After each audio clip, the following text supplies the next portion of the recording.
Hello and welcome to a, somewhat new episode for the Fueling Creativity in Education podcast. If you remember, back in the summer 2024, we shared with everyone that we had brought on an emerging scholar, and we revealed that emerging scholar in one of our Listen and Learn episodes in June, I believe. And that emerging scholar was Jimmy Wilson, who is here back with us to share his debrief, his takeaway of the themes that he saw emerging during season 9 of the podcast. And we've tasked him with making connections of those themes that he saw and some of the research that he's been conducting as he continues his journey as an emerging scholar. So welcome back to the show, Jimmy Wilson. Oh, thank you so much, Matt and Cyndi. I am just thrilled to be on and really honored that I can work with you guys as an emerging scholar. Just to reintroduce myself, because it's been a bit since the summer.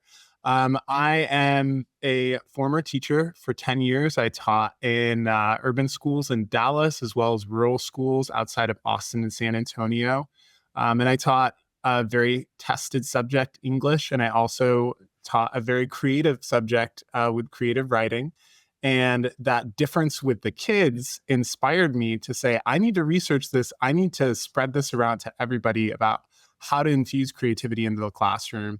One of the best programs, I think I'm a little biased, is at the University of Connecticut, where they have a school for creativity and education, advanced academics, where I can work with really good scholars. And incidentally, Matt's also there on a different campus. But it's been really wonderful opportunity. So that's just a little bit about myself. And I'm really excited to dig into the season with you all. Jimmy, we're so excited to dive deep into your key insights today. But before we begin, I want to reach out to our listeners and let them know that if you are listening, we would love to hear from you. We have a survey in the show notes, as well as our website, fuelingcreativitypodcast.com. And if you complete this very short survey, it's only 2 to 3 minutes, it will, one, help us in preparing for season 10 to give you the best possible information that you want. And you will be in the running for some amazing gifts. We have Matt and I's books. We have some of the people that we have interviewed's books. So we have lots of prizes we're going to be giving away to those of you who complete the survey. So please check out the show notes below. Now, Jimmy, back to you. What's your first key insight? Well, it seems a little bit obvious, but the first key insight is that creativity is about change. And I'm going to dive into it a little bit more. But, I feel like right now, I don't know about you guys, but it feels a little chaotic. Have you been feeling like the world is getting a little chaotic lately? We're deliberately staying silent, Jimmy, because, we can't go down that road. But let's just say the nodding of the heads are very enthusiastic. Yes, we agree. Yeah. And I feel like teachers, and I was teaching during the pandemic as a hybrid teacher in Texas and teaching to the little black boxes. And then we came back and we were working with kids who, experiencing that change, had to reintegrate to the classroom. And then the next year, 2022 hits. And guess what?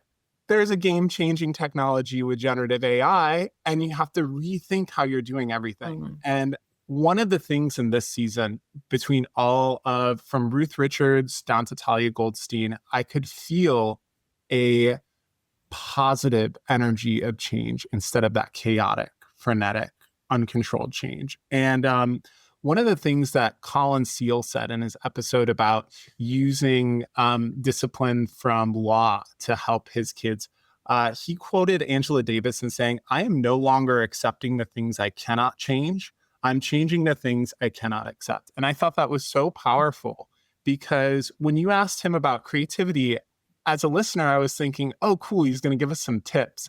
And he just flipped the script and said, look, the world is tough and we need to be creative to see beyond this and to move further.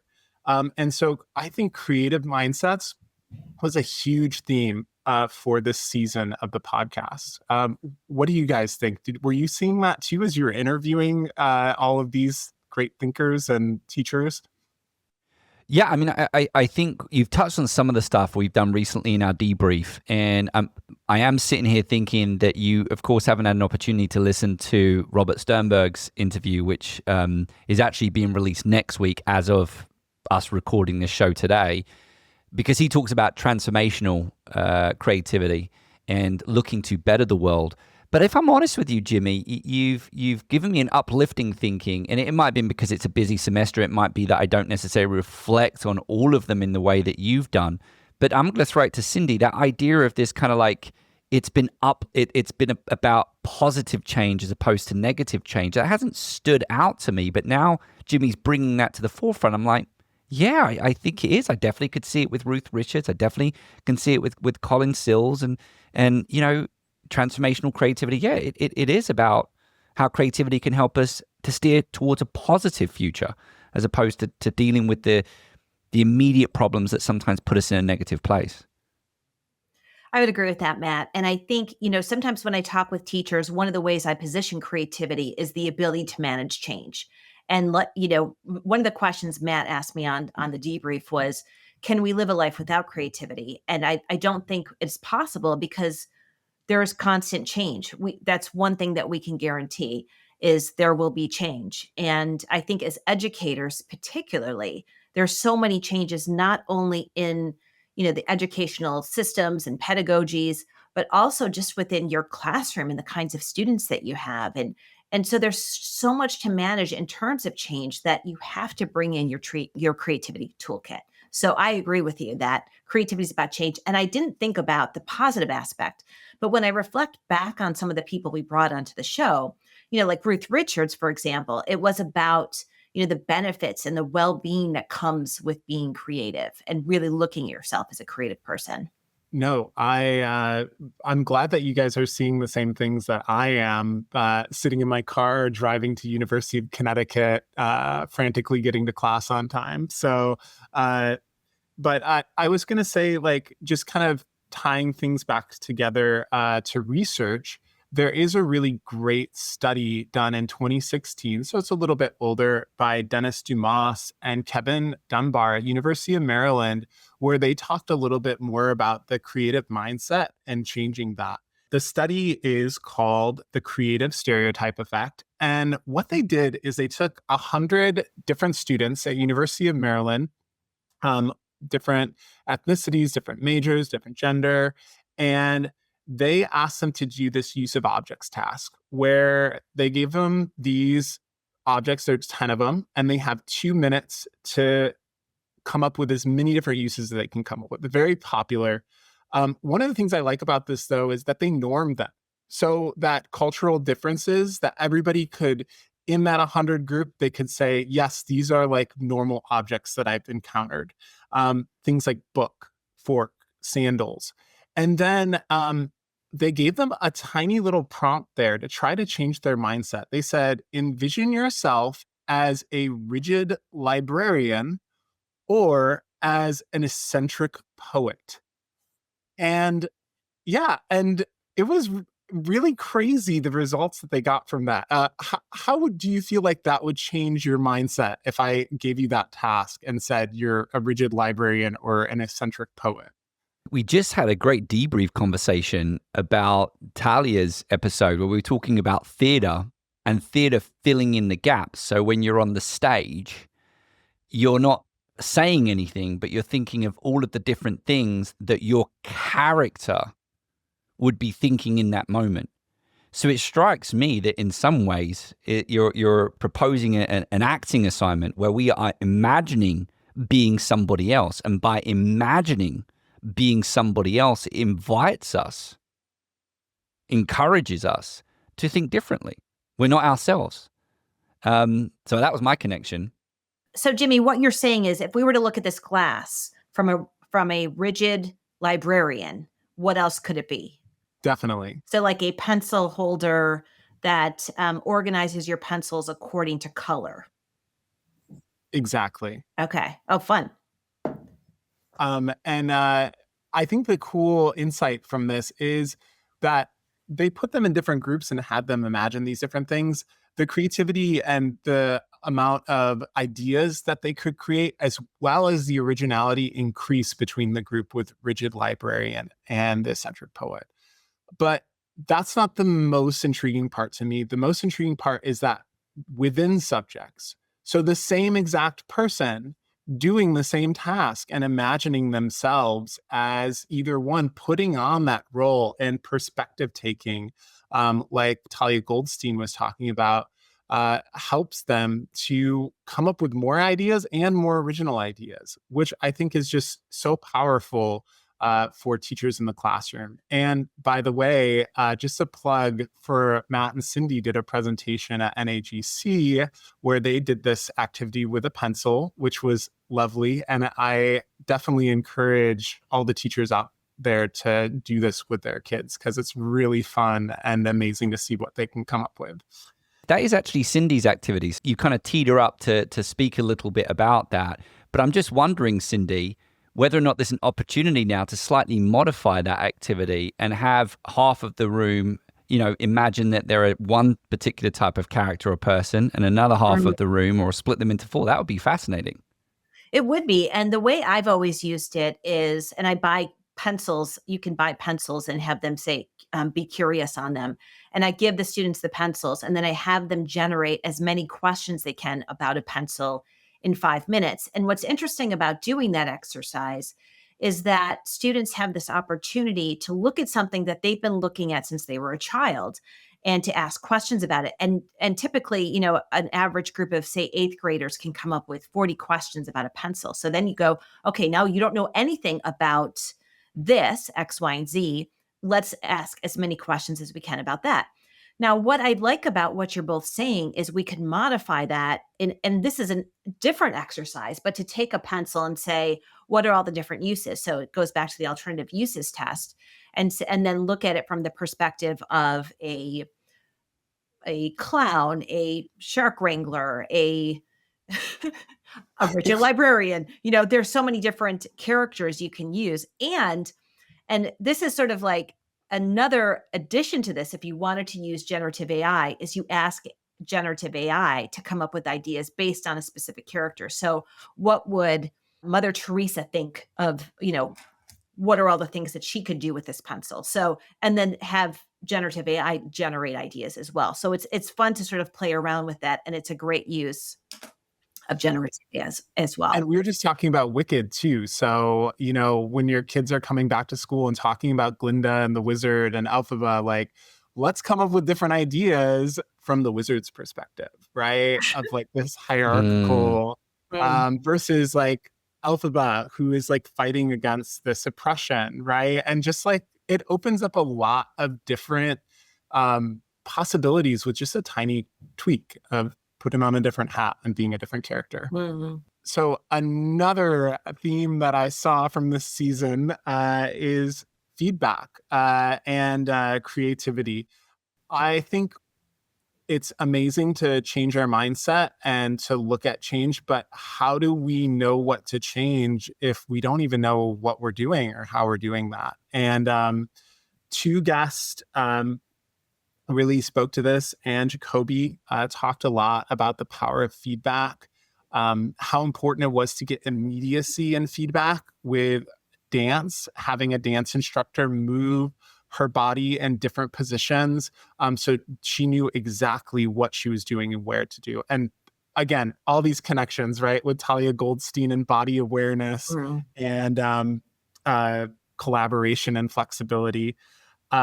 Another guest that I thought was really cool came right on the heels of Anne was Neil Bergenroth, who used his passion for rowing to get a grant for rowing machines. And then the data from that would make these like parabolic curves, and the kids would use them in STEM to create their own apps and like make all sorts of interesting things with that and interesting connections because they could feel the push and pull and see that along with that. Jimmy, just really quickly, I'm sorry to cut you off, but with those two examples, I do think it's important to highlight you've got one immediate feedback in the moment, and then you've potentially got feedback that you get from teachers that might come 1 to 2 weeks later.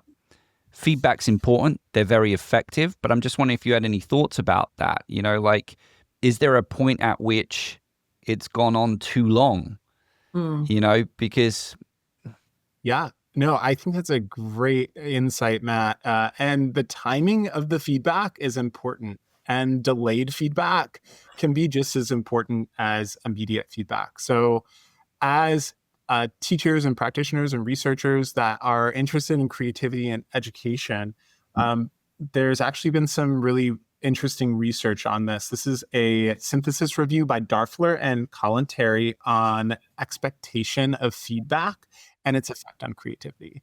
And what these researchers found, this is a paper in 2022, by the way, is that feedback timing is very important. Like you just said, in the idea generation stage, we want to give feedback that is encouraging and exploratory, right? Like, so we're thinking of the example of dance.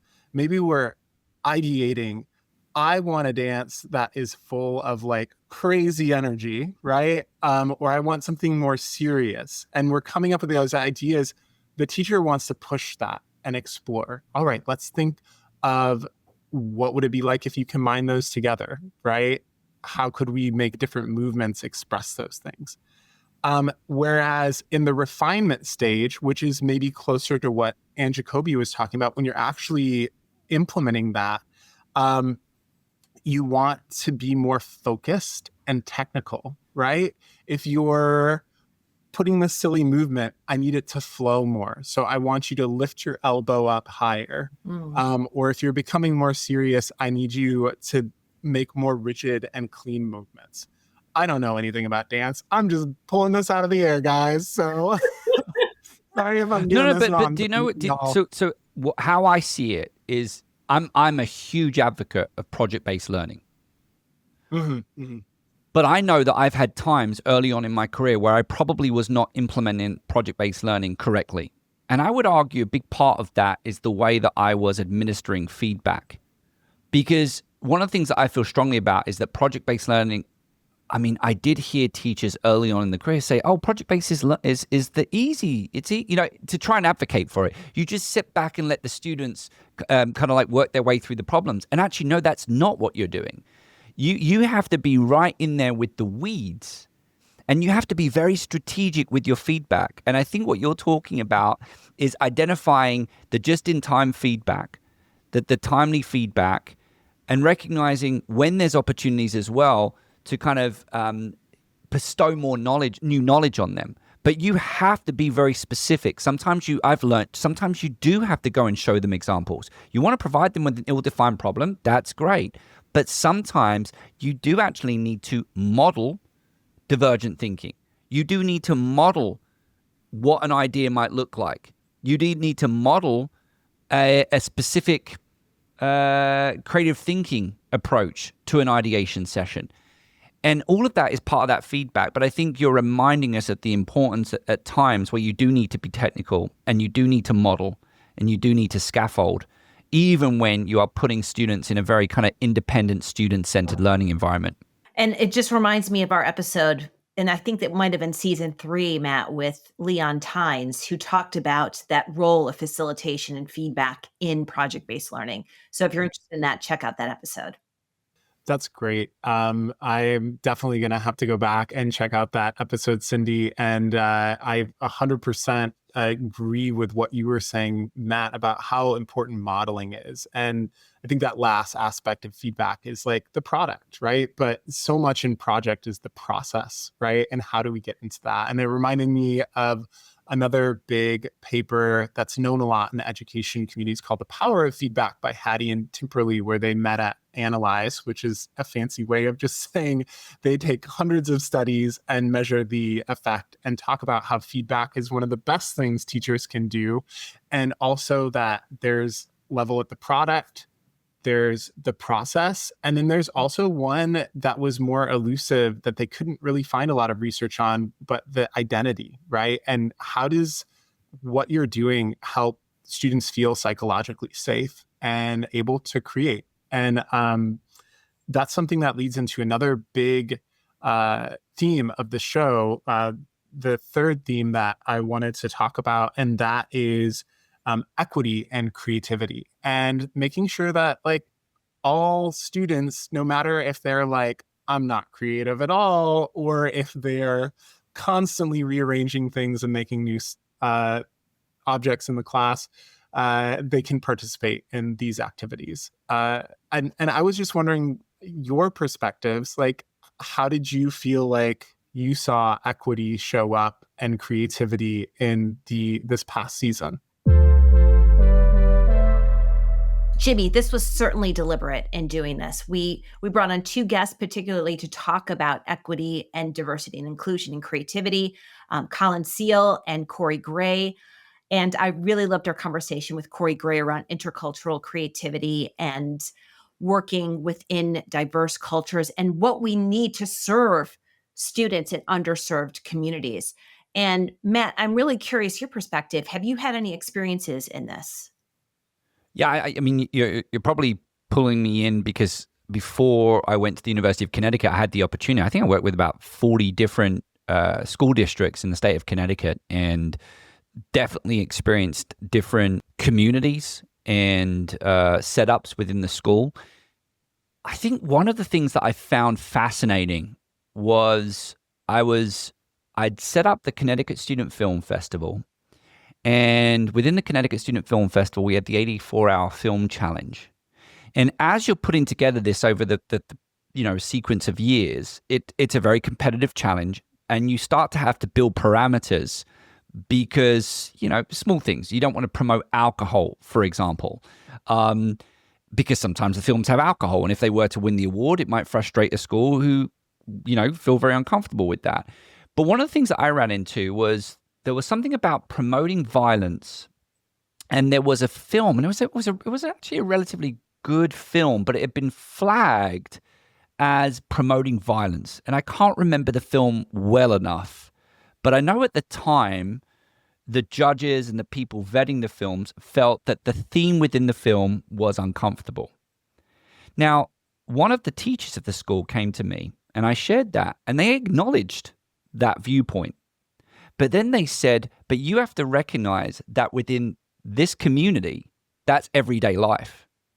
And so they won't necessarily perceive that storyline in the way that someone else in another community would perceive it, because to them, it isn't actually perceived in the way that you think it is. And I don't want to get too much in the weeds about it, but I found that really fascinating because we're talking about probably two schools, about 40 to 50 minutes away from each other with two very different views of what is acceptable and not acceptable within the film festival. And to a certain extent, the same with, we had an incident with alcohol, and there was a student who was pouring water into a glass, but it was a martini glass. And there was a strong feeling from one school that this is promoting alcohol, and from another school, it was humor. And I share that because within my experience with these films and all of the different themes that were expressed in these stories, there were different perspectives of what was acceptable and not acceptable. It's obviously it was a challenge to manage all of that, but I think it highlights the conversation that we're having. And I just want to bring it in, and again, another disadvantage because you haven't listened to this episode, Jimmy, but we've been talking about creativity and the challenge of conforming. Or rather, let me rephrase that, the challenge to break with conformity. Mm-hmm. And what does that look like? Like perhaps in your environment, you're not even breaking with conformity, but you go to another environment and now you are perceived as not conforming and you're a nuisance. And, I think all of this is closely related to diversity and why creativity can be a challenge for some people, whether it's from people from underrepresented groups or just people who are new to a team, that disruption that they can bring, or at least be perceived as bringing, you can get pushback. And maybe that does unfavor some groups more than others. Yeah, I totally agree with that, Matt. And I think you bring up some really important issues about the way culture influences everyday creativity, the way that, personality types and even like neurodiversity can influence that, because there's been a lot of studies about ADHD, about how hyperactivity and inattention can correlate to more divergent thinking and different thoughts. And throwing those out in the classroom can sometimes be seen as disruptive or against the culture, when it's something we want to cultivate as educators passionate about creativity. Wow, I feel like we could probably do a whole nother 30 minutes on just this topic. It's so rich. One of the quotes I have to connect it to is Corey Gray talking about, quote, culture influences creativity. If I understand that, every act that I do beyond that point should honor that culture influences creativity. And I mean, I can't say it better than that, but I just love that you brought on Corey and Colin, and that a lot of your other guests, I think of Edward Clapp about talking about like participatory creativity. We're talking about how can we include more students? How can we make our classroom a place where everybody feels like they can engage at creativity at different levels? So I just want to highlight a little bit of research right now. I know we're getting close on time, but one thing that popped into my brain, and I can't cite the study, so I'll have to go back and do this in my article for the wrap up, was studies on brainstorming in China versus the United States, and how culture in the United States brainstorming, we're putting together more ideas as a group, shouting them out.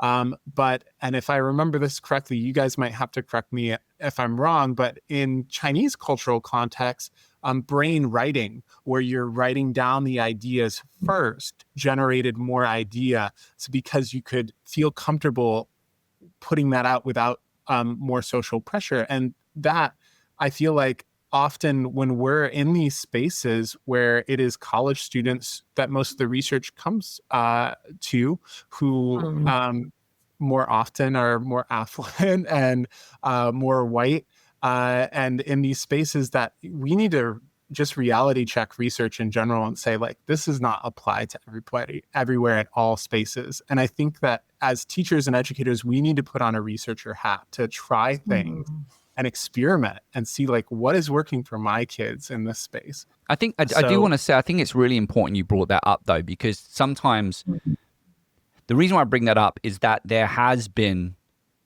a shift in practice to starting off with brainwriting.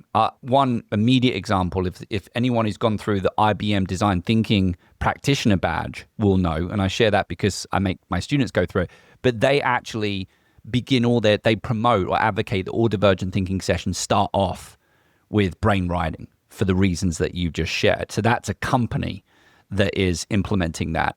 I certainly have been implementing brainwriting now for I want to say about 3-4 years, but I don't want to assume that this shift has actually occurred in all classrooms. And I think it seems simple, but we've got Google Docs, like we've got technology that can assist us in getting students to contribute ideas quite quickly and effectively within a class environment that doesn't necessitate putting your hand up and shouting out. And the other piece of that I heard a new word, and I'm sorry if it's not new to others, but this idea of invisible diversity. I mean, you had referenced neurodivergent thinkers, for example, but even things like invisible diversity, people who may have various reasons that aren't immediately obvious based on appearance, that might find those environments very difficult, can participate in the activity a lot more effectively, I think, through these kind of brainwriting sessions. So I'm a huge advocate for brainwriting, and if you haven't tried that out in your classroom, I would definitely encourage you to start thinking about that shift. Just want to throw that out there. I would also build on that. I was part of a really big study on brainstorming, and we looked at the differences between debate and brainstorming, and with guidelines and without guidelines. And then we had a control group. And I think we had 450 participants, and they were all adults. Some of them were trained, some of them were not trained, some of them were a little bit trained. And one of the things that we found in our study was the fact that having some training in divergent thinking was extremely useful. Like it was significant. in all sorts of ways, in originality of ideas and in terms of fluency of ideas. And so what that makes me think is before you even bring in brainwriting or brainstorming, which are just tools, people think of brainstorming as like it's the end all be all, it's divergent thinking. It is just a tool. That if we are going to bring in these tools, then we should prep students with other activities and get them warmed up to really make sure that they understand what it means to delay judgment and to not judge not only each other's ideas, but your own ideas. Because so often, imagine you're in a brainstorming session of any capacity, brainwriting, brainstorming, and you've got a Post-it in your hand and you crumble it up because you think it's not very good. You have to work with students to really delay their judgment before they even go into those exercises. So that's just another recommendation I have. Which students to put out the delayed judgment includes, I've got the idea, it's awesome, it's so good. And then you're just engaging and generating 10 ideas because that's the goal. But you love your first idea.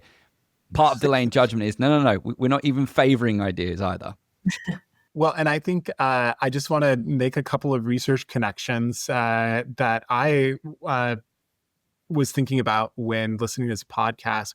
One, talking about mindset and that training, Visali and their colleagues in 2016 did a study on 150 Italian elementary school students. And I don't know if you remember, but with the civil war in Syria, there were many, many refugees coming into Italian schools. And they said, what is going on with these communities? How can we build a more communal mindset? And how does it affect their creativity? And pairing these students with someone of a different cultural linguistic background, actually, when they had, and only when they had that communal mindset, so thinking about, Cyndi, that background, that training, then they saw increase in their creativity and their feeling of connectedness with the class. And James Kaufman, another researcher, he actually advocates that these creativity and divergent thinking measures be used in college admissions because they are something that measures a different aspect of our thinking that helps invisible disabilities, like Matt was saying, with neurodivergence, and actually shown that race, ethnicity, and gender is not as discriminatory on divergent thinking tasks as it is in things like the SAT and the ACT.